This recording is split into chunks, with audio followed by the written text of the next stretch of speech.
I did a little experiment with a homeless person, not like on them, it's not like electrodes, with them, voluntarily helped me. Because the whole idea of giving, right? You've all walked down the street and you've all seen someone begging, and you either have or haven't thrown a few pennies in their cup. When you do, you feel good. You bought that feeling. That is a legitimate commercial transaction. You know, commercial transactions are defined as the exchange of consideration. There was an exchange of consideration here. You gave money, you got the feeling of goodwill. You paid for that feeling. If you didn't give money, you either feel nothing or you feel bad. You can't feel good by not giving. All right? You paid for that feeling. So now the question is, how is that person encouraging us to give? The joke is, they act like every corporation in the world. They talk about themselves. Me, me, me, me, me, me, me, right? Like they sit there with their little outdoor advertising, little sign, right? And it says, I'm homeless, I'm hungry, I got 12 kids, I'm a veteran, God bless. They got it all in there.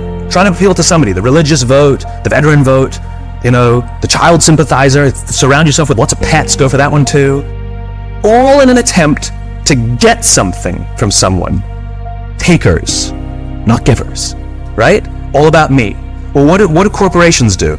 We've added more RAM, we've added more ROM, we've added more speed. This one's number one. We're the biggest, we're the best. We've been around since 1969. We're better than them, we're faster than them. We're more efficient than that one. Me, me, me, me, me, me, me, me, me, me. And so even if we buy their product, guess what? Well, we don't really feel much. So I did this little experiment. I found a nice homeless lady on the streets of New York who's willing to help out. And I learned that with her sign, which was pretty typical, I'm homeless, I'm hungry, blah, blah, blah, she makes between $20 and $30 a day for a day's worth of work, 8 to 10 hours of sitting there selling goodwill. 8 to 10 hours, she'll make $20 to $30. $30 is considered a good day. I changed her sign, and the new sign made her $40 in 2 hours. And then she left. It's one of the reasons she's homeless is because she's decided that she only needs $20 to $30 a day to live. If she stayed, she would have made $150. The point is she made $40 in 2 hours. What did the sign say? The sign said, if you only give once a month, please think of me next time. It has nothing to do with the taker. It has everything to do with the giver. And what are the objections people give when they don't give? I can't give to everyone. How do I know that they really need it? And so I address both those concerns. I know you can't give to everyone, so if you only give once a month, my cause is legitimate. I will still be here when you're ready to give. $40, 2 hours. Make it about them, not about you. The fact of the matter is 100% of customers are people. And 100% of clients are people. And 100% of employees are people. I don't care how good your product is, I don't care how good your marketing is, I don't care how good your design is. If you don't understand people, you don't understand business. We are social animals, we are human beings, and our survival depends on our ability to form trusting relationships. Do you ever watch Deadliest Catch on the Discovery Channel? I was flipping through the channels one night and Deadliest Catch came on. And on this episode, just random, they were in a huge storm. Now, for those of you who don't know Deadliest Catch, they take these crab fishing boats out in the Bering Sea, which is like terrible, and they put cameras on them, and we watch, right? The reason that's, I guess, significant is because these crab fishermen have, I think, one of the top 5 deadliest jobs in the world. You know, I don't know what the exact number is, but dozens of fishermen die every year doing this. So they have cameras only on 5 or 6 of the ships, even though there are many, many, many ships that go out fishing every season, and they don't really come into proximity with each other because, you know, the ocean's huge, and they usually sabotage each other and give each other false information because they're all competitors. They're all looking to get the crabs and, you know, make sure that they find them and somebody else doesn't, and, you know, it's business, right? It's just business, it's okay. We all do the same thing in our own companies. And in this one episode, this big, huge storm was so violent that they had to bring all the pots, which are the big cages that they catch the crabs in. They had to bring all the pots back on the boat and wait out the storm. And just by dumb luck, one of the boats that had cameras on it was in proximity of a boat that didn't have cameras on it. And so they filmed. They had secured all their pots on the deck, and so they started filming the other boat. And they filmed a guy climbing on the outside of the cage, securing the pots. And all of a sudden, a huge wave hits the side of the boat, and the guy's not there anymore. And the people on the boat with the cameras start screaming, "Man overboard, man overboard, man overboard." And they turn their boat towards where they think he might be. He's a stranger, they don't know him, they don't know the crew members of the other boat, and yet they react. And they turn towards him. And they find him in the drink. And for those of you who don't understand how dangerous this is, if the water is so cold that if you're in the water for, I think that it's a minute or a minute 30, hypothermia will set in and you die. And they come upon him, and he's screaming, "Don't let me die, don't let me die." And they pull him on board, not out of the woods yet. They strip off his clothes because it's wet and cold, and they wrap blankets around him to prevent hypothermia from setting in.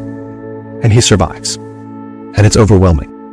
And the captain comes down, and this is, you can go watch it on TV. The captain comes down, and he hugs this stranger, this young man, his competitor. He hugs this guy as if he's his own son. I lost it. Everybody is crying. And you realize what happened here was a human interaction. And the reason they risk their own lives to help this other person, even though they spend every other day trying to get ahead and sabotage, is because at the end of the day, they're all crab fishermen. And they know something about each other. And they know something about the risk that they all take to do this. And when push comes to shove, they will put themselves out there to help each other for no other reason than they get it. They're one of the same. I will promise you that every single member of that crew that day went home with a feeling of fulfillment.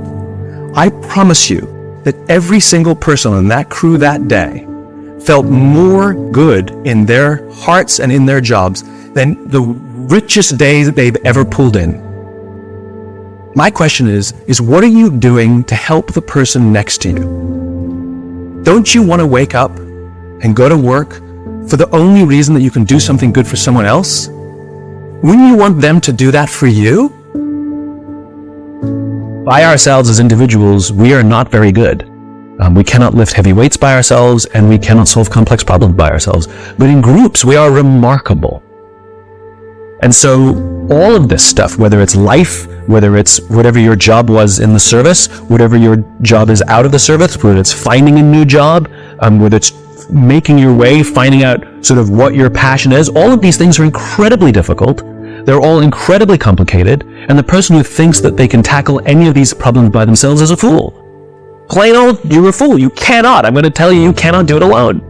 And so asking for help is perhaps the greatest single thing anyone can ever learn, especially where everything is new and the stresses are different and often feel overwhelming and scary, totally unfamiliar.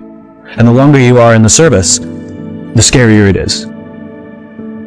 Because you had 15 years doing one thing, knowing one thing, learning a culture, and now not only is it new, people don't even understand what you did and what you know. The military is one of the most misunderstood cultures in the world.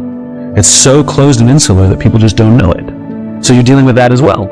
And so to ask for help in any form is brilliant.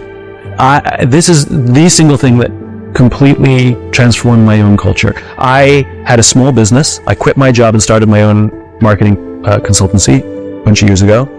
And for a few years, I ran on force of personality, and it was great. But then if you have a little bit of success, force of personality doesn't work anymore. And all of a sudden things started crashing in around me because I couldn't do it all. And I thought I had to know all the answers, and if I didn't, I pretended that I did, because I thought that's what I had to do. And I learned the very, very hard way, where it was a dark period that I had to learn to ask for help. And it turns out I was surrounded by people who wanted to help me. They just didn't, because they didn't know I wanted it or needed it. And it was the willingness to ask for it or accept it that transformed my life and put me on the path that I'm on now. Now I'm really open about it. I can tell you stuff I'm really good at, and I'll tell you I'm good at that. And I'll tell you I am not good at that.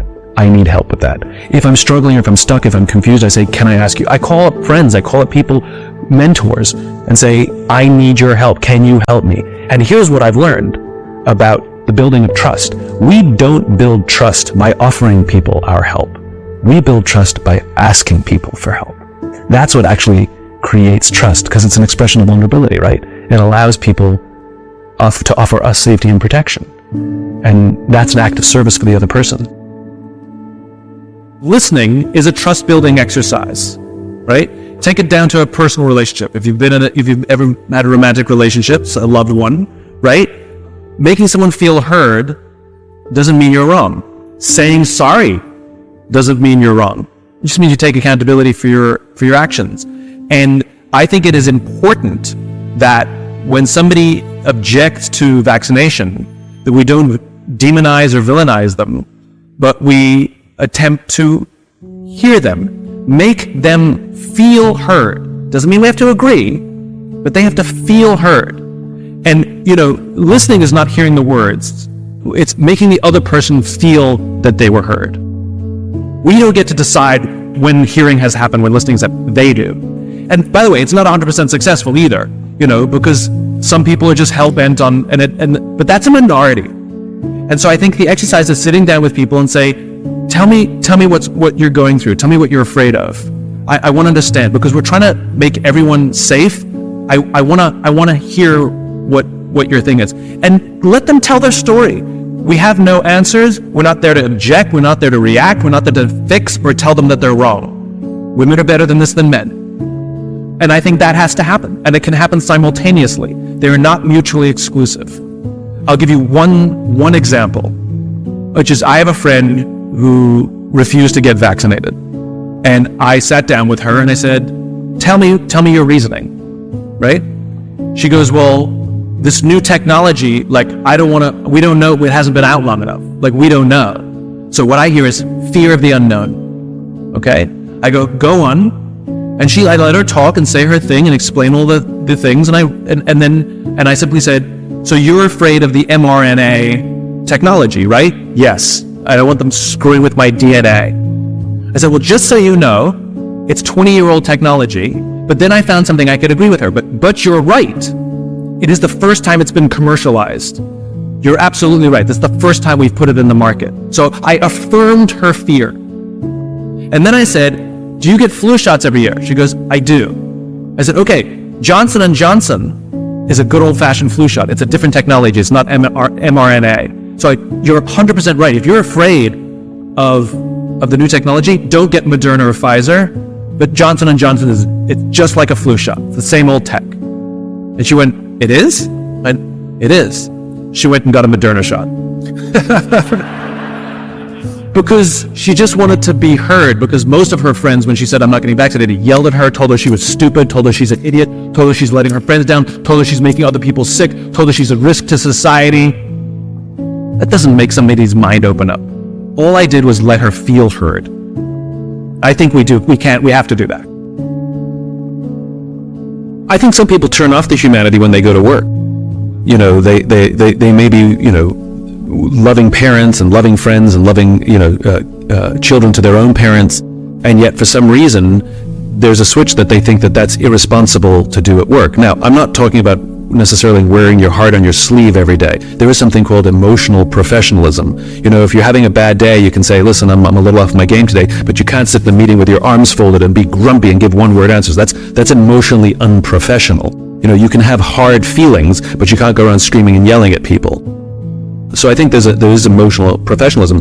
But I think for some reason, especially as people make their way up the ranks, they think that expressing any kind of emotion is a sign of weakness. Even that word vulnerability, we talk, it's such a common word now being talked about in the business world that you have to be vulnerable. To this day, it makes some people feel very uncomfortable. I don't want to be vulnerable. Well, all vulnerability means is saying things like, I don't know, or I need help, or I'm overwhelmed, or can you help me do this because I don't know how to do this, or I've been promoted to a position where maybe I need more training. And the reason we're afraid of saying that is for fear that it makes us look weak, which will then damage our careers. The reality is the total opposite. By saying I don't know means someone can help us. But instead we choose to lie, hide, and fake very often, which eventually gets revealed. Enough stress piled on, and that lying, hiding, and faking collapses either professionally or personally. We either feel the stress or the projects that we're working on start to go haywire. And very often when we get to those points, everybody knows anyway. And the amazing thing that I've learned is when you say, can somebody help me? We're surrounded by people who would love to help us. They just didn't think we needed it because we acted as if we didn't. So I think a large part of it is quite frankly fear. Fear that if I express these things, that people will think I'm not qualified for my job. The opposite is true. And remember, when you are in a position of leadership, you don't actually have to be better at doing the job that the people you lead. You have to be responsible for taking care of them to make sure they're good at their job. But for some reason, we think that I have to be better than you at your own job because I'm the leader. Completely false. I just have to make sure that you're equipped, you have the tools, the training, and the psychological safety to be the best you can be, even if it's better than me. Success is an elusive thing, right? What is it? And I think it's very interesting that if most people can't define success, well, it means you made X amount of dollars. But if you make X amount of dollars but you spend more, are you successful? Or, well, it means you come home happy every day. Okay, how do you know when you're happy, you know? So I think success is a funny thing, which is we all seem to pursue it, but we don't know how to measure it or actually how to define it. So how do you pursue something that you can't measure? Fascinating. So when people say to me, how do you measure success? It's a question we all have to ask ourselves. Am I successful? I don't know. I mean, I had a good year last year. And what does that mean? Does that mean I made a lot of money? Does that mean I was really happy? Oh, I'll let you decide, right? Right. Maybe neither. Maybe both. I had a good year last year, but am I successful? And the answer is no. I don't feel I am, because I'm trying to build a world that doesn't exist yet. I'm trying to build a world in which 90% of people go home at the end of the day feeling fulfilled by the work that they do. So I definitely took a big step forward towards that goal, but I'm still so far away. So somebody said to me, then how do you know if you're successful? And the answer is, if it can go by itself.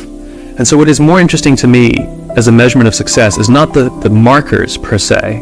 It's not the financial goal or the size of the house that you want to buy. Those are nice things. Go for it. But those are not measurements of success. Those are just nice things to collect along the way.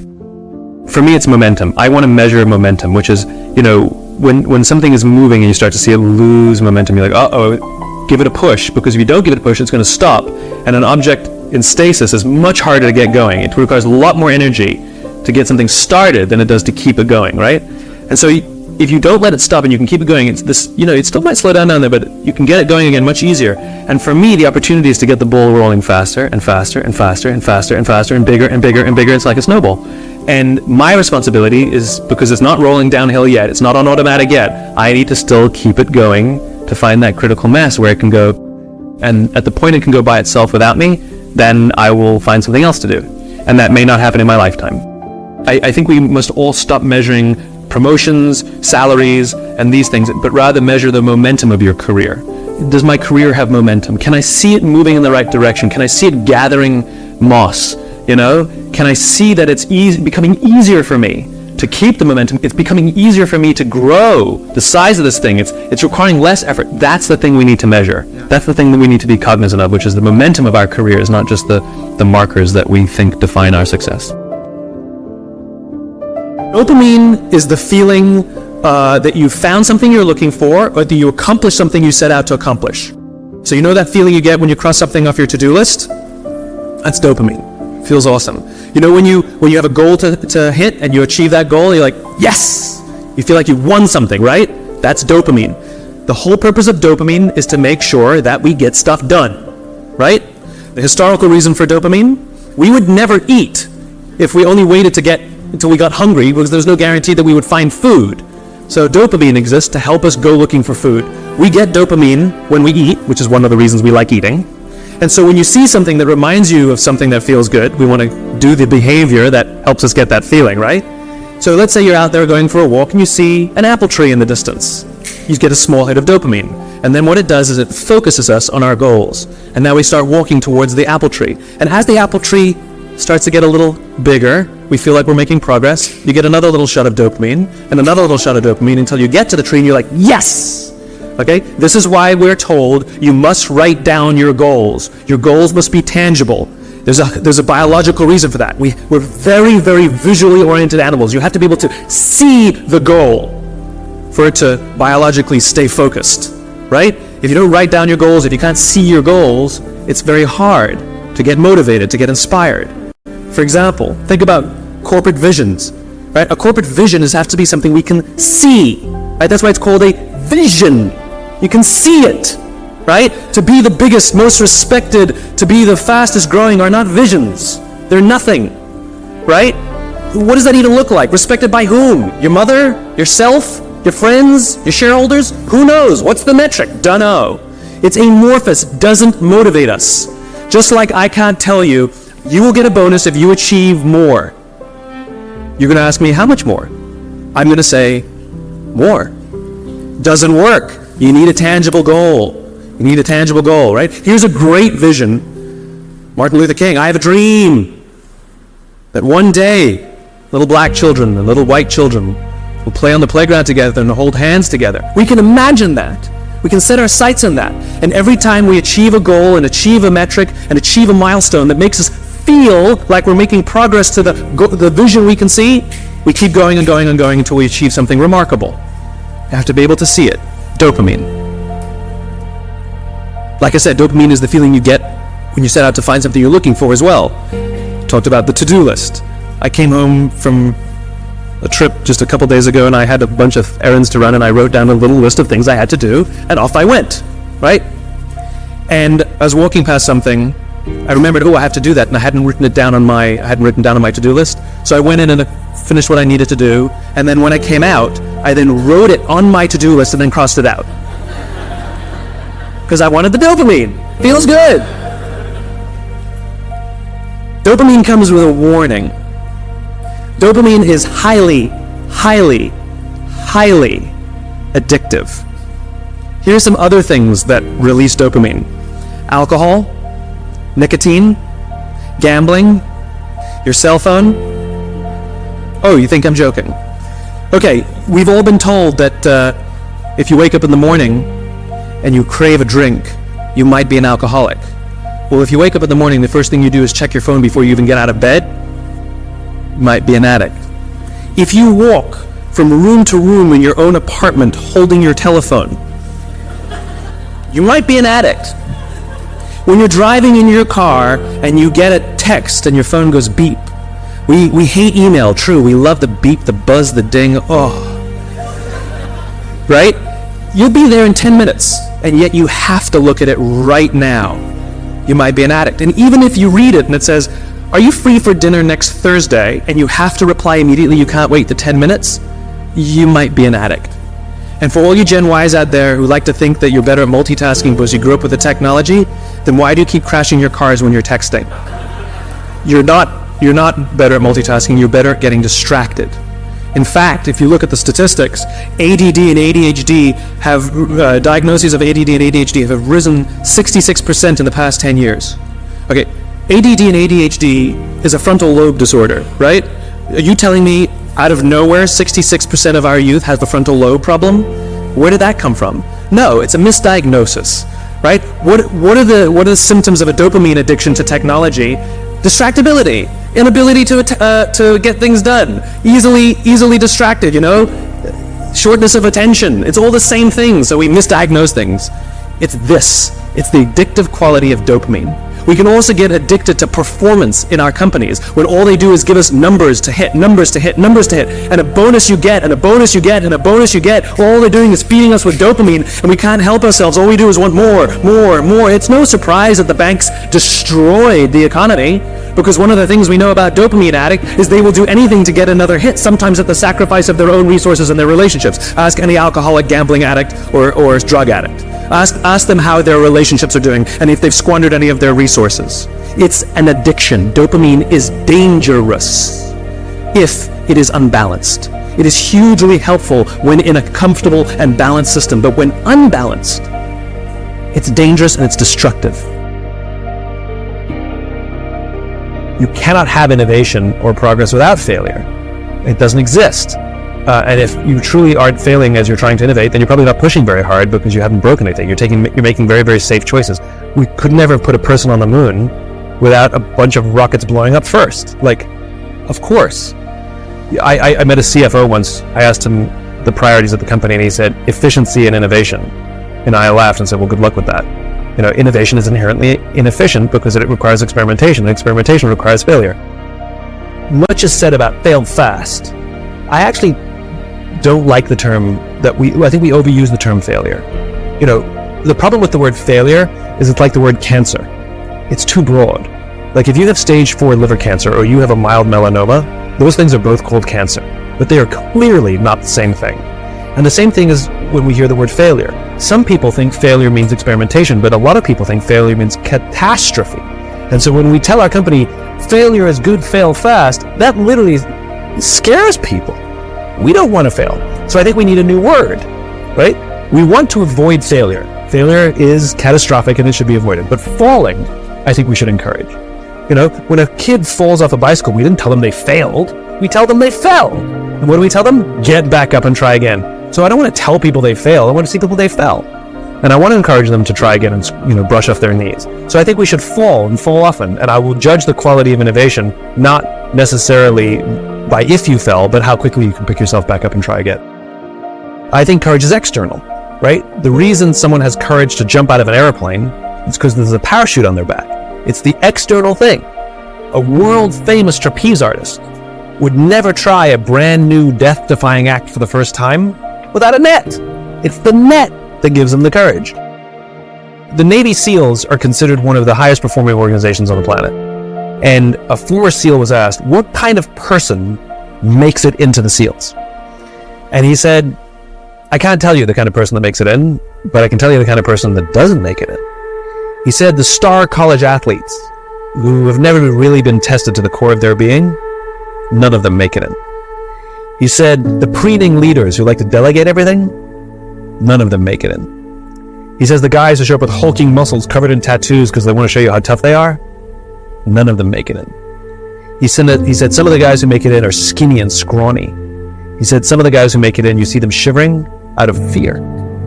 He said, but every single one of the guys who makes it in, when they're emotionally exhausted, when they're physically exhausted, when they have absolutely nothing left to give, somehow, some way, they're able to dig down deep inside themselves to find the energy to help the guy next to them.